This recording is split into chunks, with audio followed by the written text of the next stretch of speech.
ဟယ်လိုအားလုံးမင်္ဂလာပါတယ်လီဗန်နေပြန်ဆိုလိုက်ပါတယ်ကျွန်တော် Bradley Barcola နဲ့ပတ်သက်ပြီးတော့သတင်းတွေမတင်ပြတော့ဘူးပေါ့နော်တိတ်ပြီးကျွန်တော်တင်တဲ့ data မရှိတော့ဘူးတကယ်ဟိုနည်းနည်းလေးထူးခြားလောက်တယ်ဆိုတဲ့သတင်းလောက်ပဲကျွန်တော်တင်တော့တယ်ပေါ့နော်အဲ့ဒါတော့ဟိုပြောမှဆိုလို့ရှိရင်ဘာမှသတင်းထူးထွေထူးထူးလည်းမရှိနေရပါတယ်ပေါ့နော်ဘာလို့လဲဆိုတော့လက်ရှိ Bradley Barcola ကိုလီဗာပူးသင်းကဒါဆွေးနွေးနေတယ်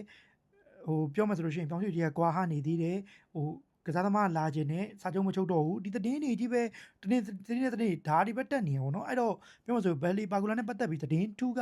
မရှိဘူးဒါပေမဲ့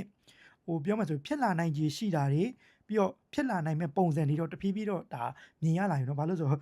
ပြောင်းရွှေ့လဲပိတ်တော့မှာဆိုတော့ဒါမြင်ရလာပြီလို့ပြောလို့ရတယ်အဲ့တော့မနေ့ကဖော်ပြထားတဲ့သတင်းတစ်ခုမှာဆိုလို့ရှိရင်ဒါဒေးဗစ်အော့ရှိန်နဲ့ဖော်ပြထားတယ်ပေါ့နော်လီဗာပူးတင်းက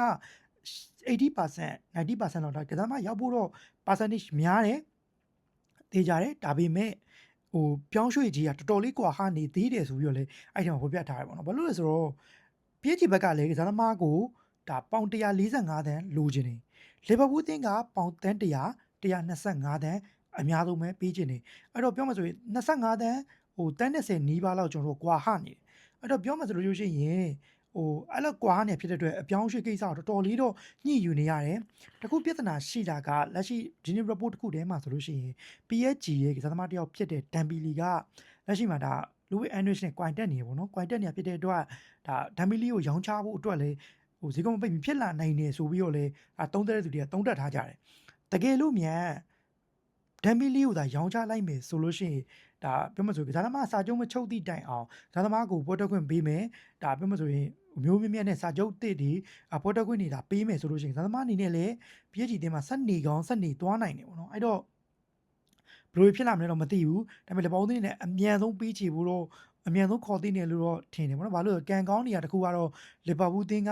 လက်ရှိမှာဟိုပြောမှဆိုတခြားအသင်းတွေကဘလက်လီဘာကူလာနဲ့ပတ်သက်ပြီးဝင်မလာသေးတာလီဗာပူးတက်ပို့ပြီးတော့လည်းမကန်လန်းသေးတာအဲ့ဒါကြောင့်မို့လဲလီဗာပူးတင်းကနည်းနည်းလေးကန်ကောင်းနေသေးတယ်လို့ပဲကျွန်တော်မြင်မိတယ်ပေါ့နော်အဲ့တော့ဘလက်လီဘာကူလာနဲ့သတင်းကိုတော့နည်းနည်းလေးစိတ်ပူမိတယ်ဒါပေမဲ့အပြောင်းရွှေ့ပိတ်ဖို့ကလည်းဒါ10ရက်လောက်တော့ကြံသေးတာဖြစ်တဲ့အတွက်ဘာမှမဆိုလို့ဖြစ်သွားနိုင်တယ်ဒါပေမဲ့တချို့ report တွေမှာဆိုလို့ရှိရင် deadline date တိလည်းရောက်သွားနိုင်တဲ့အခြေအနေတစ်ခုမှရှိတယ်ဆိုပြီးတော့ရေးထားတယ်အဲ့တော့ညီကိုရင်းနဲ့ရောဘယ်လိုမြင်ကြလဲဘလက်လီဘာကူလာရောက်လာတယ်လို့ထင်ကြလားပေါင်ဘလောက်နဲ့ရောက်လာတယ်လို့ထင်ကြလဲအဲ့ဒါပတ်သက်ပြီးကိုမောဆွေးနွေးရပါတယ်ဒီဗီဒီယိုလေးကိုသဘောကျရင် like နဲ့ follow လုပ်ပြီးလို့မြင်နိုင်ကြပါတယ် YouTube ကြည့်ရင်ညီကိုနဲ့လည်း subscribe လုပ်မြင်နိုင်ကြပါတယ်အားလုံးကျေးဇူးများတင်ပါတယ်